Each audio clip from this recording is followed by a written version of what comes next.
Welcome back to the Deep Dive. Today, we're really getting into one of the big ones in corporate performance. Definitely. We're tackling earnings per share, EPS. Everyone quotes it. They do. And our mission today is to go way beyond just, earnings divided by shares. We're digging into the standards, mainly IAS 33. Yeah, because how companies adjust that shares number, the denominator, because of things like bonus issues or rights issues, that's where the real story is. It really is. That denominator is kind of the hidden complexity, isn't it? And understanding it is, well, crucial if you want to properly grasp performance. Absolutely. And we need to talk about why history sometimes gets rewritten, financially speaking, and why diluted EPS is so important looking forward. So EPS, widely seen as maybe the most critical performance metric. You could argue that. It lets you track performance over time for one company. See how many cents you're earning for each share you own. Comparability over time is key. Okay, let's start with the foundation then. Basic EPS. The standard IAS 33 is pretty specific, right? Cents per share, one decimal place. Exactly, and scope matters too. This standard is really aimed at the public markets. Meaning it applies to companies whose shares are publicly traded and those putting out consolidated financial statements, not really for small private outfits. Gotcha. So the formula, numerator first, earnings. It's not just profit after tax, is it? No, you've got to refine it. It's the profit that's actually attributable to the ordinary shareholders. So you take group profit after tax, and then you subtract out the slice belonging to non-controlling interests. And also, crucially, any dividends promised to irredeemable preference shares. Because those guys get paid before the ordinary shareholders see anything. Precisely. What's left is the pot available for ordinary investors. Okay, that's the earnings part. Now the denominator, shares. The weighted average number of ordinary shares. Right.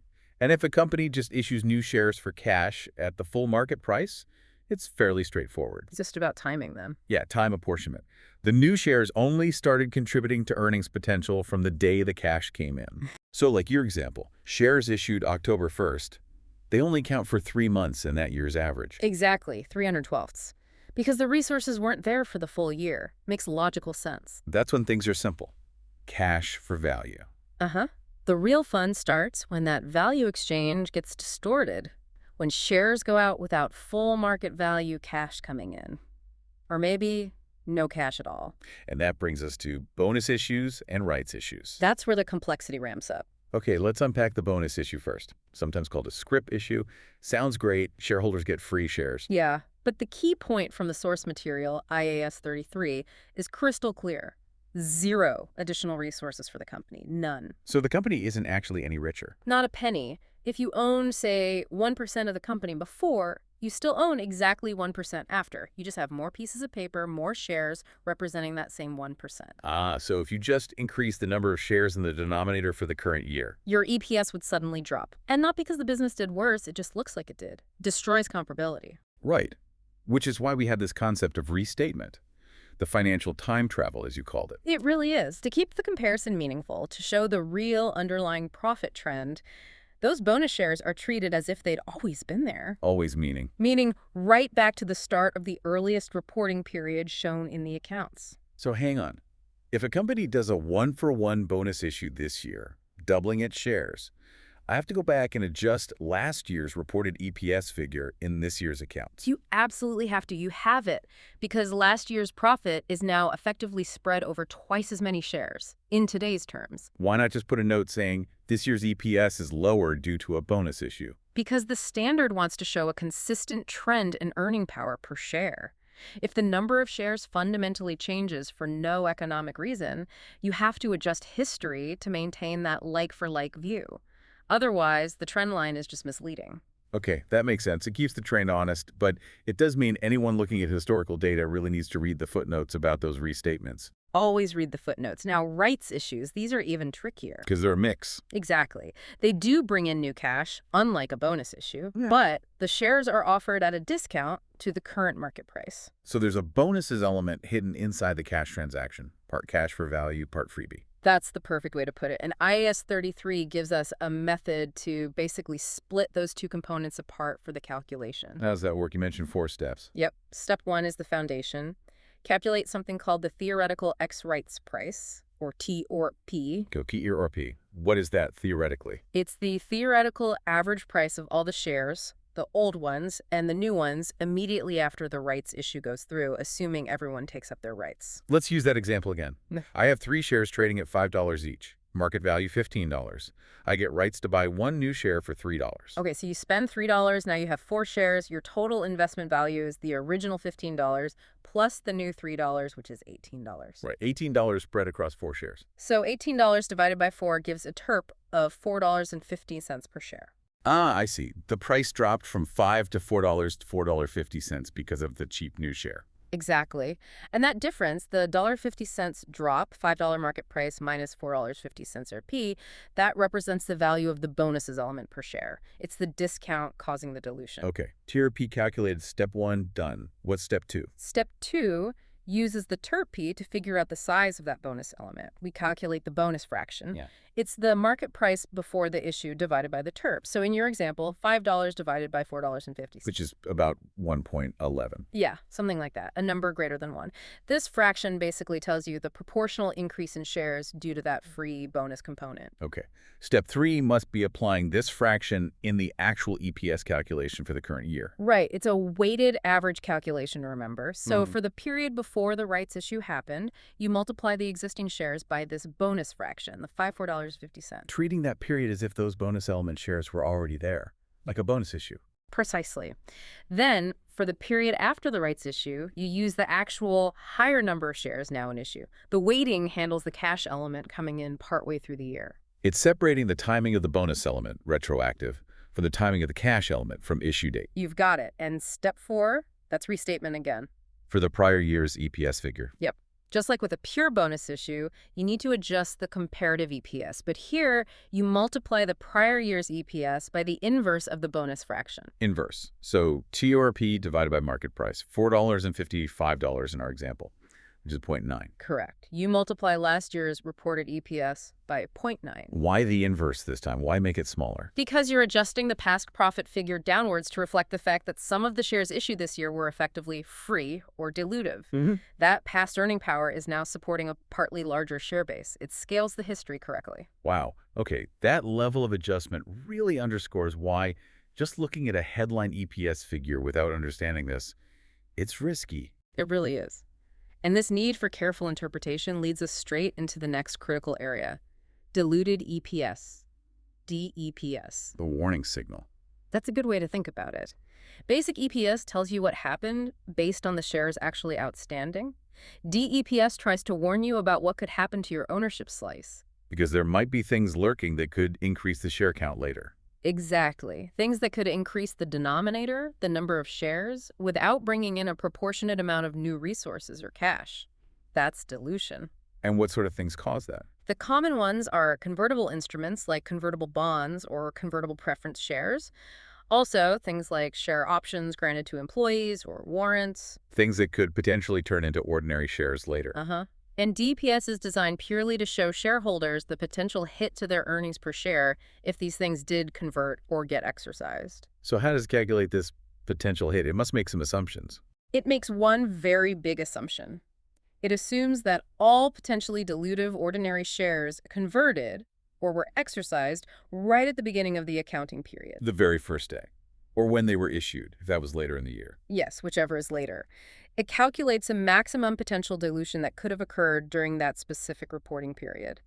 It's a what-if calculation based on the past year's earnings. The worst-case scenario for that year's dilution. Pretty much. And that means adjusting both the earnings numerator and the shares denominator in the EPS formula. Okay, so the DEPS formula looks like adjusted earnings divided by adjusted shares. Essentially, yes. It's earnings plus notional extra earnings divided by shares plus notional extra shares. Right. Let's talk about those notional extras. First, the earnings. If something like a convertible bond converts, what's the notional extra earning? Well, if the bond converts to shares, the company stops paying interest on it, right? Okay, so the saving is the interest payment. Almost. That interest payment was usually tax deductible. It saved the company some tax. Ah, the tax shield. Exactly. If the interest stops, the tax saving also stops. So the company's tax bill goes up. So the notional extra earning added back to the numerator isn't the gross interest saved. No. It's the interest saved minus the extra tax the company would have to pay. It's the after-tax saving. Yeah. Same logic for dividends on convertible preference shares. though those usually don't have a tax shield. Crucial detail. Prevents overstating the benefit. Okay, what about the denominator adjustment for convertibles? That's simpler. You just add the number of new ordinary shares that would have been issued if the conversion had happened on day one. Got it. Now, what about things like share options or warrants? There's no interest saving there. Correct. For options and warrants, the adjustment is all about the denominator, the notional extra shares. How do we figure that out? Money usually comes in when options are exercised, doesn't it? Yes, some cash comes in based on the exercise price. Yeah. But that exercise price is often way below the current market price of the shares. Which means there's a built-in discount, a bonus element again. Exactly. So the standard, IAS 33, tells us to take the cash received from the hypothetical exercise Okay. and figure out how many shares that cash could have bought if they were issued at the average fair market value during the period. So part of the shares issued are deemed to be paid for at fair value by the cash received. Right. Those shares aren't considered dilutive because fair value cash came in for them? But because the exercise price was low, the employee actually got more shares than that fair value calculation suggests. Yes. And the difference, the extra shares they received above what the cash justified at fair market value, those are the dilutive ones. The ones issued for no consideration, effectively. That's the concept.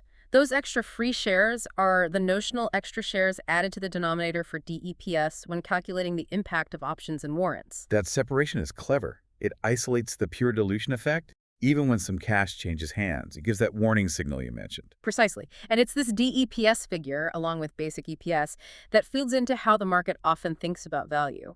Which brings us to the PE ratio. Right, the price-earnings ratio. Probably the most famous ratio of all. It's certainly up there. Simple concept. Market price per share divided by the earnings per share. And a high PE generally means the market expects strong future growth. That's the typical interpretation, yes. High expectations baked into the price relative to current reported earnings. But we need to talk limitations. Mm-hmm. EPS isn't perfect. Far from it. Oh, definitely not. It's crucial people understand these. First off, while the market might fixate on one number, the trend is often more revealing. Looking at EPS growth over several years rather than just one snapshot. Exactly. Is the company consistently growing its earnings per share? That tells you more than a single, potentially volatile annual figure. Good point. What else? Second, and this is huge, EPS is highly sensitive to accounting choices. How so? Management makes judgments all the time. How fast to depreciate assets? How large should provisions for bad debts or lawsuits be? These choices directly impact reported profit, and therefore EPS, even if the underlying cash flow or business operations haven't changed much. So a company could potentially manage its EPS figure through accounting choices. Ooh, it's possible. Which impacts comparability. That's another limitation. Comparing EPS between two different companies. Yeah, it can be really misleading. Company A and Company B might operate in the same sector, have similar revenues, similar operating profits, but wildly different EPS figures. Why? Maybe Company A funded itself with lots of debt, including convertible debt, leading to potential dilution and different interest costs. Company B might be all equity finance, different capital structures, maybe different accounting policies. Comparing their headline EPS is often apples and oranges. You really need to dig deeper than just the EPS number itself. You absolutely do. And one final major point. EPS, both basic and diluted, is fundamentally historical. Based on past performance. Yes. Even DEPS, which looks at potential future shares, calculates the impact based on last year's earnings under a hypothetical scenario. It doesn't actually predict future earnings. It's a rearview mirror, even the diluted version. A rearview mirror with a what-if scenario applied. It has limited predictive power about future profits or, importantly, future cash flows. And in times of high inflation, rising EPS might just be reflecting rising prices, not real growth. So a lot of caveats. We've seen that getting EPS right involves complex adjustments for things like bonus and rights issues, demanding restatement of history. And DEPS adds another layer, warning about potential future dilution based on past figures. The complexity is there for a reason, though, to try and provide investors with a somewhat standardized, albeit imperfect, measure of the return generated per unit of ownership, accounting for these capital changes. Okay, it aims for transparency and comparability, even if achieving it is complicated. That's the goal. But thinking about those limitations, particularly the historical nature and the accounting judgment involved, it leads to a final thought for you, our listeners. If EPS is primarily about past reported profitability, Even DEPS is a historical what if. What specific non-EPS financial metric might you investigate next if you wanted to get a better sense of a company's future cash-generating capability? Where would you look beyond EPS for a more forward-looking indicator of potential cash performance? Something to mull over. Think about cash, not just accounting profit. We'll leave you with that thought. Catch you on the next deep dive.